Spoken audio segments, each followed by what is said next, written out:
Be me. Name is Christine. 35, operations manager at a regional distribution company. Been with this company for 8 years. Worked my way up from coordinator. Manage a team of 22 people, mix of warehouse staff and office workers. About 18 men and 4 women on my team specifically. Company has maybe 120 employees total across 3 locations. I've always been passionate about workplace equality and women's advancement. Spent the last few years reading books about feminist leadership. Following accounts about dismantling patriarchy in corporate spaces. Felt like I finally had the knowledge and position to make real change. 6 months ago, I got promoted to senior operations manager. Now I oversee 3 teams instead of 1, about 65 people total. Most of them are men because it's warehouse and logistics work.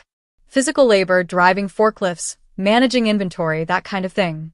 The 4 women on my original team are all in office roles. Data entry, scheduling, customer service, administrative support. I started noticing patterns immediately after my promotion. Men dominating team meetings, talking over the women.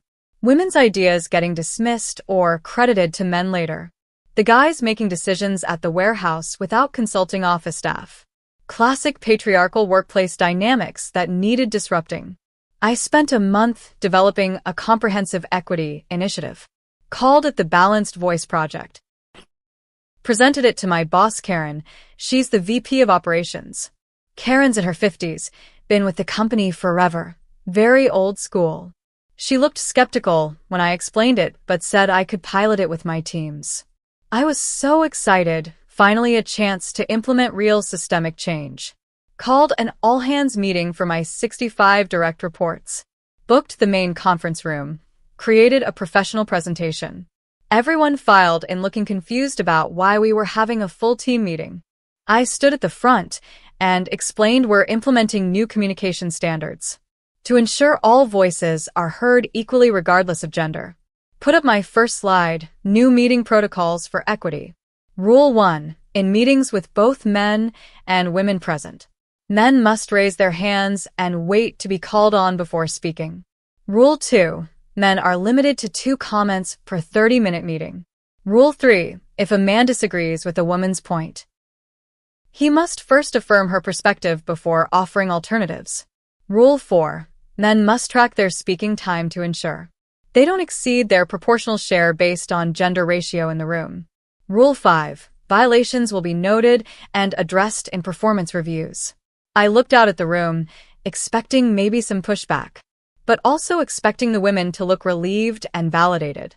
Instead, I saw confusion on everyone's faces, including the women. One of the guys, Marcus, raised his hand. I felt validated. See, they're already following the protocol. Yes, Marcus, I called on him. How is this going to work in the warehouse? When we need to coordinate truck loading or handle safety issues. The rules apply in all work contexts, I said firmly. We can't have exceptions or the whole system breaks down. Another guy, James, raised his hand. Yes, James. What about one-on-one conversations or small groups? All professional interactions, I confirmed. You'll get used to it quickly. The meeting ended, and I felt good about setting clear expectations. Sent a follow-up email with the full policy document attached.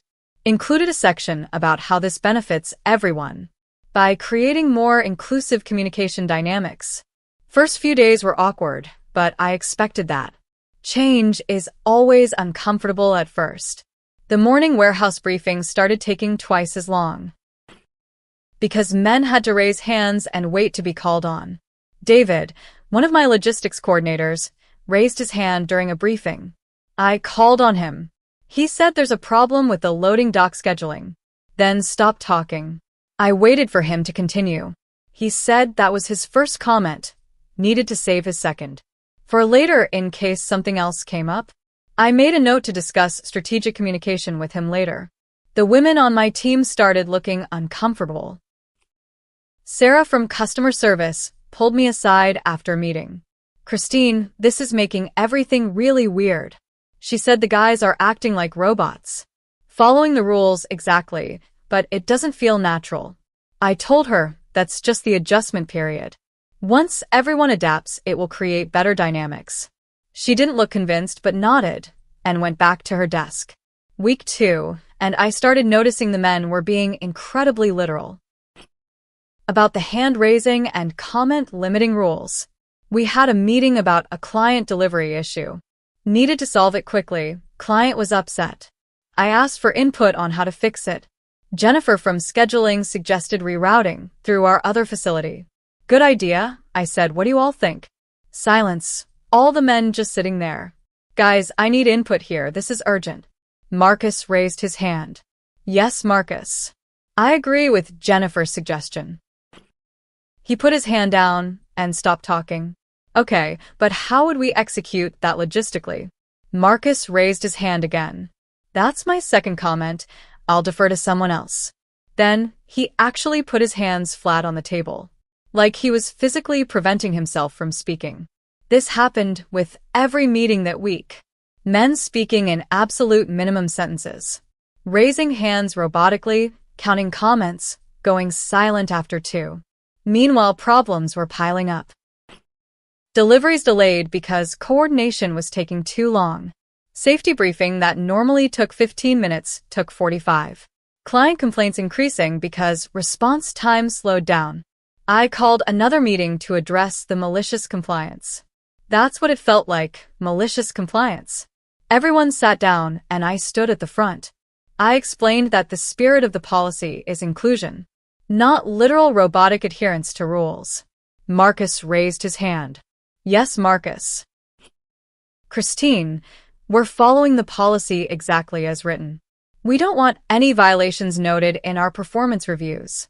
He put his hand down, first comment used. I felt my frustration rising. You're making this harder than it needs to be. James raised his hand. We're just being careful to follow all guidelines. Don't want to be accused of dominating conversations. Another guy, Kevin, raised his hand. I've been tracking my speaking time like Rule 4 says. In a room with 20% women, men should speak 20% less. So, I've been timing myself to stay under my allotted seconds. I stared at him. You're literally timing yourself with a stopwatch. He held up his phone showing a timer app. Just following the rules, Christine. That's his second comment. He went silent.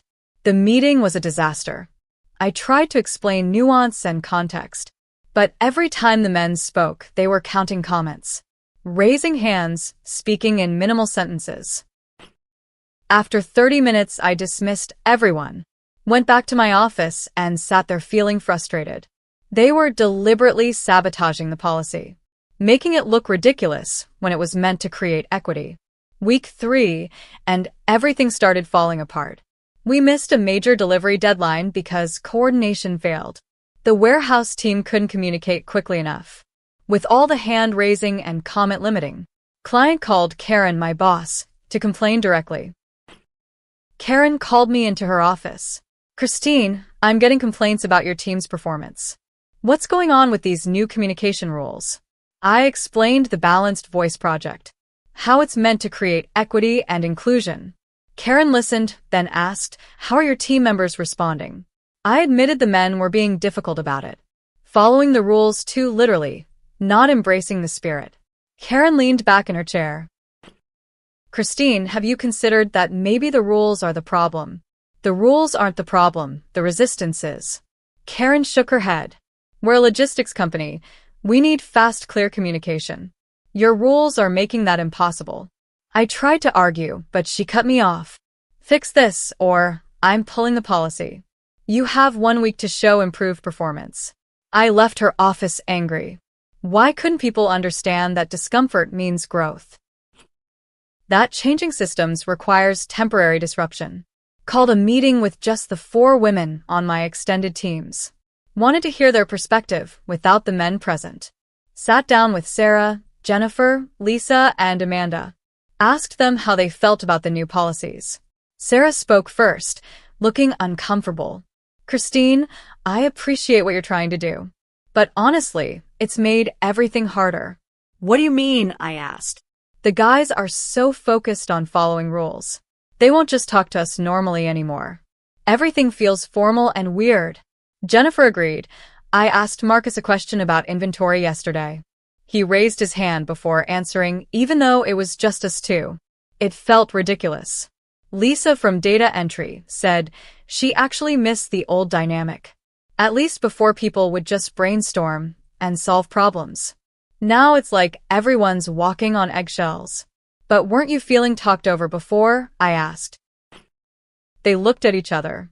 Amanda finally said, honestly, not really. I mean, sometimes the guys would get excited and talk fast. But they always listened when we had something to say. Marcus has been mentoring me on logistics software. He's actually really respectful. I felt something crack in my certainty. So you're saying you didn't want this policy? Sarah answered gently. Christine, we never said we felt silenced. You assumed we did. And now you've created the system that makes everyone miserable, including us. I sat there processing this. All my training, all my reading about patriarchal workplaces.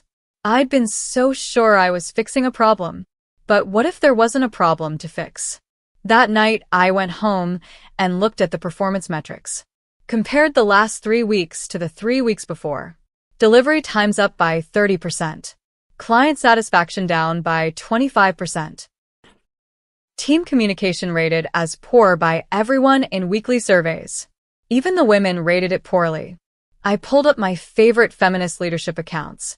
Read through posts about dismantling workplace patriarchy. Everything sounded right in theory. But the reality in my warehouse was completely different. These weren't corporate tech bros dominating meetings. They were logistics workers trying to coordinate trucks. And I'd made their jobs impossible. Next morning I called an emergency all-hands meeting. Everyone filed in looking wary. I stood at the front and took a deep breath. I'm suspending the balanced voice project effective immediately. The room went completely silent. You can go back to normal communication. No more hand raising, comment limiting, time tracking. I paused, and I owe you all an apology. I implemented a system based on assumptions, without asking if there was actually a problem, without considering how it would affect actual work. And I made everyone's job harder in the process. Marcus, who'd been sitting with his arms crossed, spoke up, without raising his hand first. Christine, can I say something? Please, I said. We weren't trying to sabotage you. We just followed the rules exactly because we were scared. Scared that any deviation would be seen as resistance. Or get noted in our reviews like you said it would. James added, most of us have families, bills, mortgages. We can't risk our jobs by breaking rules. Even rules we think don't make sense. Kevin spoke up, I don't dominate meetings. I just know the warehouse systems really well. So people ask me questions, and I answer them. That's not patriarchy. That's just doing my job. I felt tears starting to form. You're right, I said, all of you. I came in with this framework from books and social media. Applied it to a workplace that didn't need it. Made you all follow rules based on gender. When what you needed was just to do your jobs. Sarah raised her hand, then laughed and lowered it. Old habit, she said. Christine, we know you meant well. But maybe next time ask us what we need. Instead of assuming you know. The meeting ended, and people filed out quietly. Not angry, just relieved. Over the next few days, performance started returning to normal. Deliveries on time, communication flowing naturally. The warehouse guys joking around again instead of being robotic. Women engaging naturally instead of feeling weird about special treatment. 2 weeks later, Karen called me into her office. I expected to be fired, honestly. But she just looked at me and sighed. Christine, you're a good manager. You care about your team, you work hard. But you let ideology override common sense. I know, I said quietly. She continued, not every workplace has the same dynamics. What works in a tech startup doesn't work in a warehouse. You need to manage the team you have, not the team you think you should have based on theory. I nodded, understanding finally clicking. She sent me to a leadership training course about adaptive management and reading team dynamics. It was actually helpful, focused on reality, not ideology. 3 months later, my teams were performing better than ever. Metrics all up, morale improved, communication natural. I still cared about equality and inclusion, but I approached it differently. Actually talked to people about what they needed. Addressed specific issues with specific people. Not blanket policies based on gender. One day Marcus stopped by my office. Said he appreciated how I'd handled the whole situation. Admitting I was wrong, changing course. That actually made me respect you more, he said. A lot of managers would have doubled down. I thanked him, said, I learned a lot from the experience. He smiled and said, we all did. 6 months later, I'm training a new manager who's joining our team. She's young, fresh out of business school, very enthusiastic. Tells me about all these frameworks she learned, about disrupting traditional workplace hierarchies.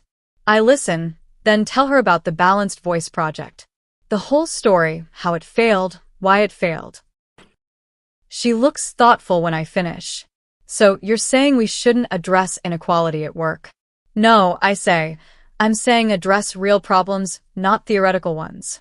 Talk to your team. Understand their actual dynamics. Don't impose solutions to problems that don't exist. She nods slowly. I can tell she's processing.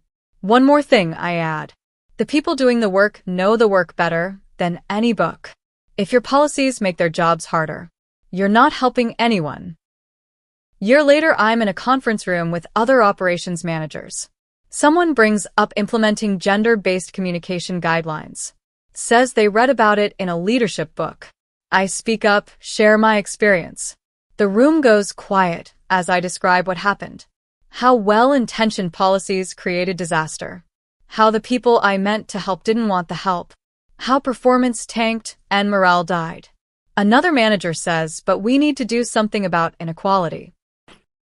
I agree, but do something that actually works. Address specific behaviors with specific people. Create genuine opportunities for advancement. Don't create elaborate rules that make work impossible. The conversation shifts after that. People talking about real solutions instead of theoretical frameworks. After the meeting, 3 other managers thank me. Say they almost implemented similar policies. Now they're going to approach it differently. That night, I'm at home thinking about the whole journey. How sure I was that I was right. How certain I was that the rules would fix everything. How wrong I was about almost everything. My team didn't need a savior.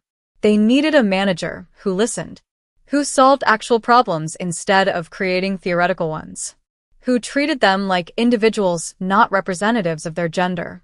I pull out my old notes from the Balanced Voice project. All that research, all those sources I cited, sounded so right on paper. Completely failed in reality. Delete the files, don't need them anymore. Open a new document instead. Title it Lessons from Failure. Write down everything I learned. Number 1, theory doesn't always match reality. Number 2, ask people what they need, don't assume. Number 3, policies that hurt performance hurt everyone. Number 4, good intentions don't justify bad outcomes. Number 5, your job is to make work easier, not harder. Number 6, treat people as individuals, not categories. Number 7, be willing to admit when you're wrong. Save the document, might share it with new managers someday. My phone buzzes, text from Sarah. Team happy hour tomorrow, you coming? I smile and respond yes. This is what success looks like. Not implementing perfect policies, but building genuine relationships with your team, earning respect through humility, and creating space for actual work to happen. Anyway, that's my story about how I implemented office rules for men and watched everything collapse around me. Not because men were resistant, but because the rules were terrible, based on ideology, not reality, designed to solve problems that didn't exist. I learned that equality doesn't come from rules. It comes from respect. And respect comes from treating people like people, not like problems to solve, or representatives of their gender. Just individuals trying to do their jobs.